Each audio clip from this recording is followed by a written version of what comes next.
and welcome to The Green Road, a theological reflection on what the Bible has to say to us about how we care for our environment. As you can see, I'm down at First Community's Camp Akita. It's a gorgeous day, and we plan to film all of these outside, but it's also a very frigid day.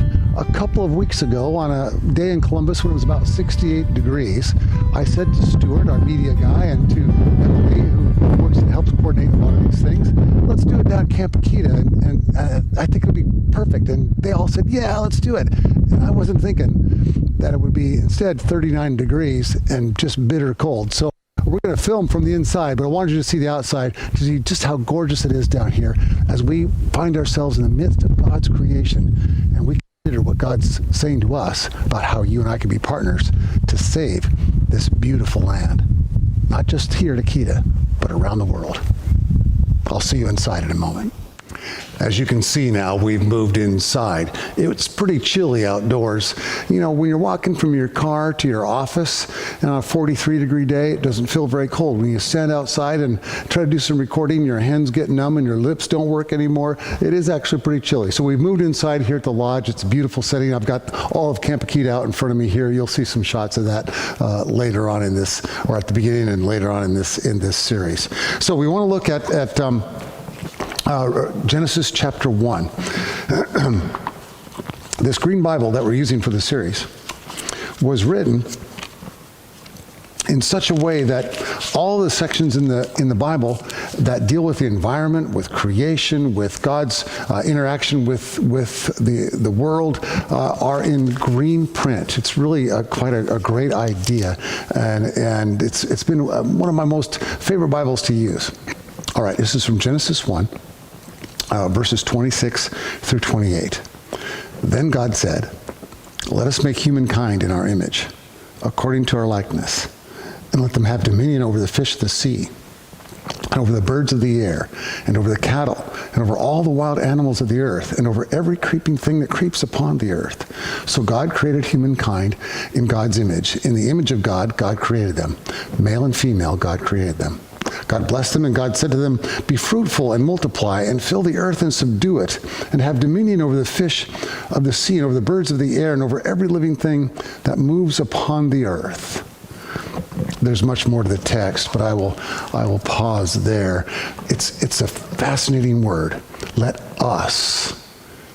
It's a poetic way of saying all of heaven was involved in creation. All of heaven was involved in bringing the earth into being, and bringing the universe into being, and bringing you and I into being. When you come here to Akita, it's easy to believe that. And right now I can see the greens and some of the yellows and different shades of green that just are creating this vast reminder of the beauty and power of creation. Let us make humankind in our image is a beautiful reminder that we are engaged in this work with God. It also says to us that these issues concerning the environment, concerning our world, they really find their roots all the way back in these ancient Hebrew texts, all the way back to Genesis 1. To Genesis 2, where we hear another version of the creation story, engaging us in this conversation to share in it with God. There was another word in there, the word dominion. Dominion means that we've been contracted or covenanted or commanded to oversee the planet. We're to keep it. There's another way to translate that word would be to keep it. That would mean like you see on a police car. If you're driving down the road and you see a police car, it has the words "to serve and protect" on the side. That's a police officer's calling. That's your calling and mine as well. We're called to serve and to protect each other and the world. That's right there in the text. Well, I got excited about this work when I went to a workshop on how the church can be greener, how the church can help to improve the environment. It was led by a man named Matthew Sleeth, and he told us his story. He told us that he was a doctor, head of an emergency department, at a large hospital when he and his wife decided to take a week or so vacation with their 2 young children. They went down to St. Simon's Island off the coast of Georgia. I've been there. It's a beautiful spot. And they spent the whole first couple of days playing on the beach and the water, and the kids just got absolutely worn out at the end of their second day. And after getting their bath for the night and a really nice warm meal, they both fell fast asleep. And so Matthew and his wife, they moved out onto the porch. And while out on the porch, they got into one of those conversations. Have you ever had one like this, where you really talk about the meaning of life and what matters the most to you? Oh, they're sitting out there, and this place where they were on the island, they were far away from the lights of the city. There were no lights on the outside of the house. All they had was the absolute beauty of God's cosmos, of the night sky, and the stars were as bright as they'd ever seen.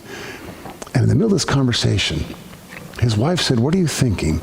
And he responded, and just out of the blue said, "Our world is dying, and it needs us." I mean, it's like a transformative moment. They got to talking about their own consumerism and how much they gained and gathered and collected over the years and all the things they didn't really need. And then they decided to even pay attention to what he called a sacred pull. He felt a pull towards sacredness and began to read different texts, sacred texts, holy texts from different religions all around the world. Now, he'd grown up in the church, but as he says in his own words, it never took. He never really felt like he was a Christian. His wife came from a conservative Jewish family, and really religion wasn't a part of their married lives at all. They weren't anti-religion, they just were non-religious. But both of them had this sense that something sacred, something holy was calling them to care for the earth. And so he began reading all these different texts, and the one he kept coming back to was the Bible.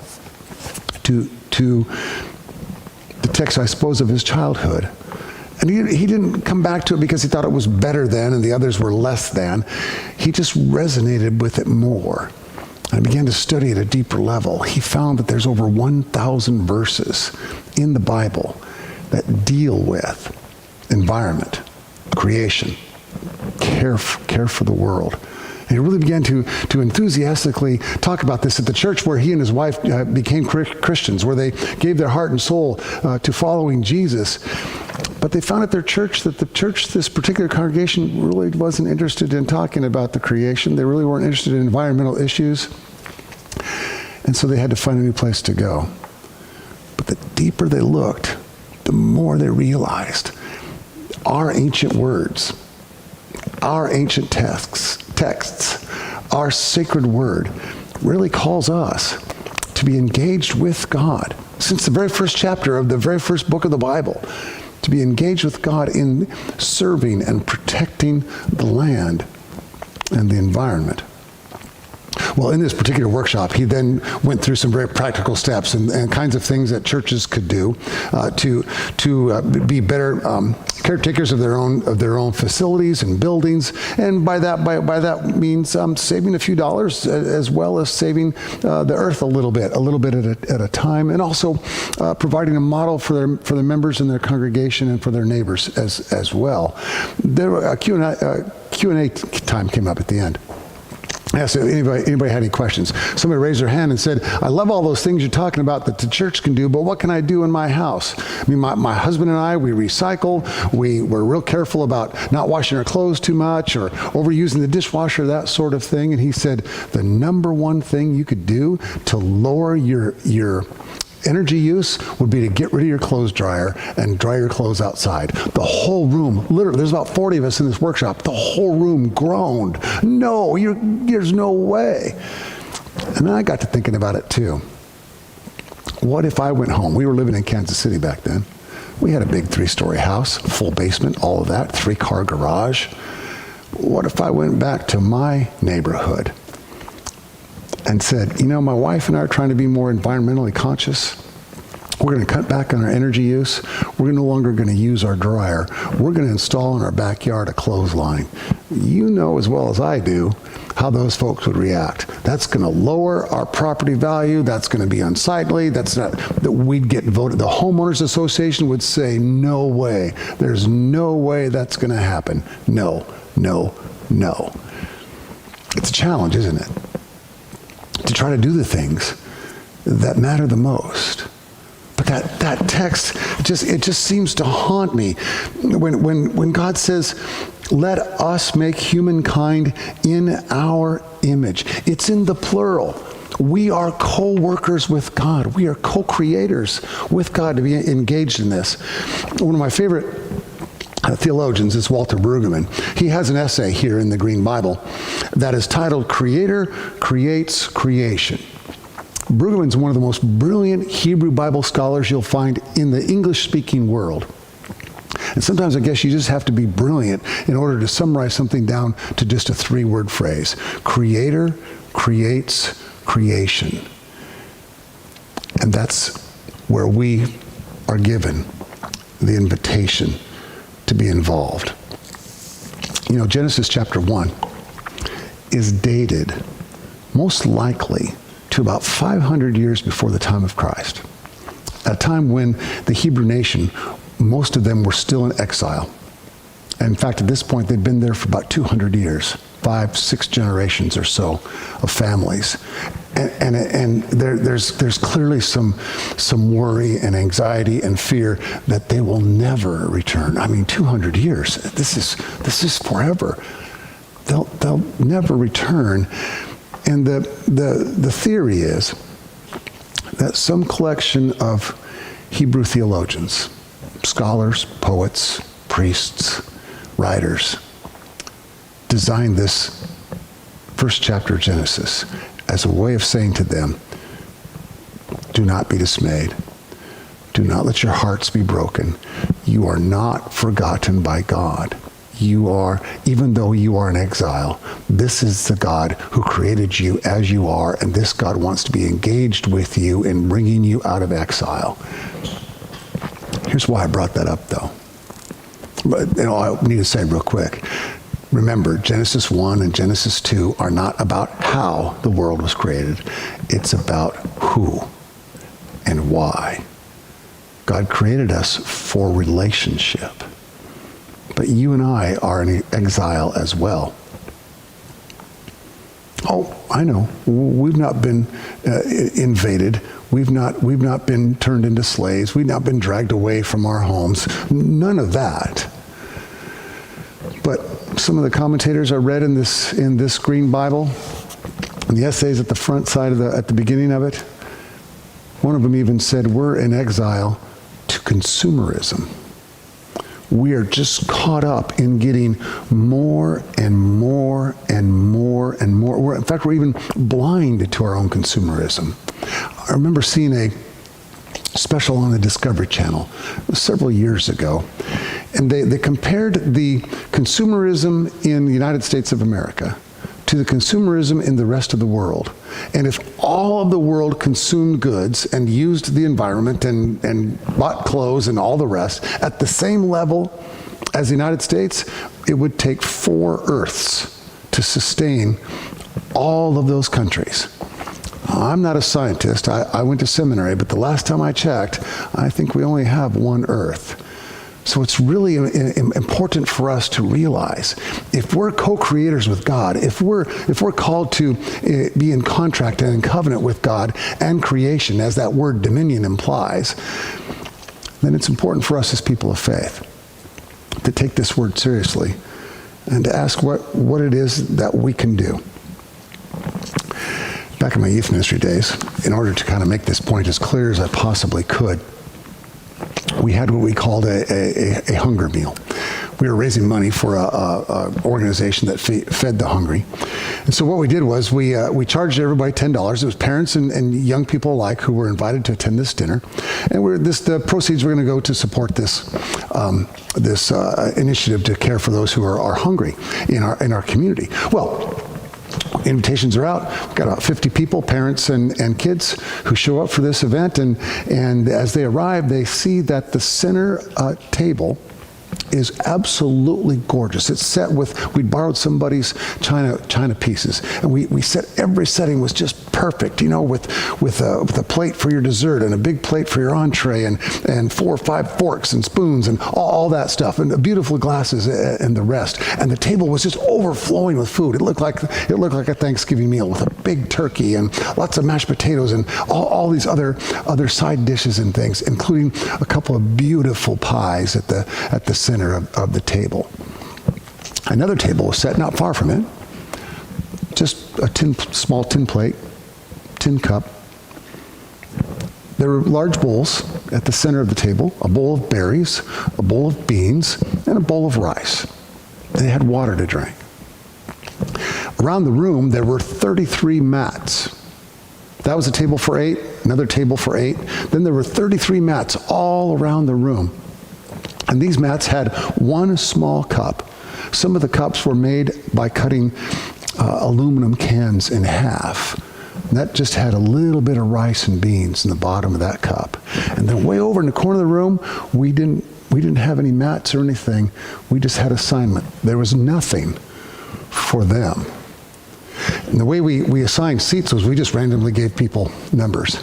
And they had to then take their number and go find their seat. Well, the 8 at the Thanksgiving-like table, they were thrilled. The folks over here weren't too happy, but at least they had a nice bowl of berries and fruit and rice and beans to choose from. The people sitting on the mats, they were not happy at all. You see, we didn't tell anybody this was going to happen. We told no one. Everyone had paid about $10, which back then was kind of expensive for a meal.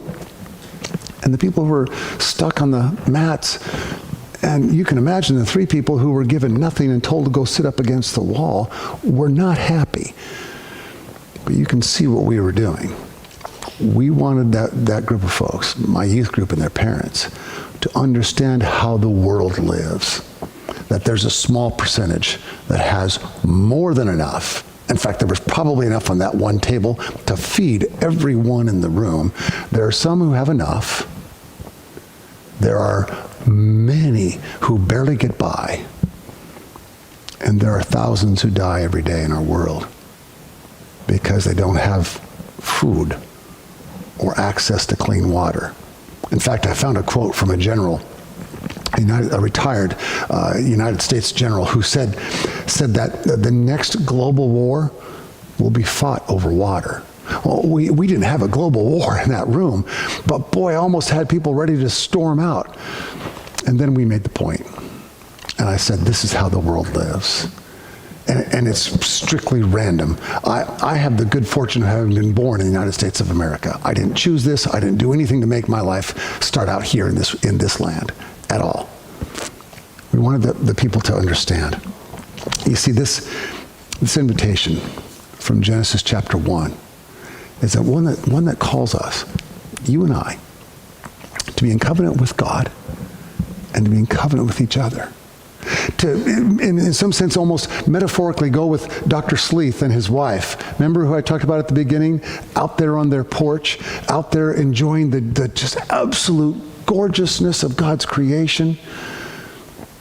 And to ask ourselves, where's the world calling us? What does the world need? Because our world is dying, and it needs us. You and me. I want to close with a prayer. It comes from a little book called The Earth Gospel, a guide to prayer for God's creation. It has daily devotional readings in it, and then there's for each day, there's a prayer, an evening prayer at the end. Let me read this for you, and let us pray. We give you thanks because earth's life and fruitfulness flow from you, and all times and seasons reflect your laws. We give you thanks because you created the world in love. You redeemed the world through love. You maintain the world by your love. Help us to give our love to you. Amen.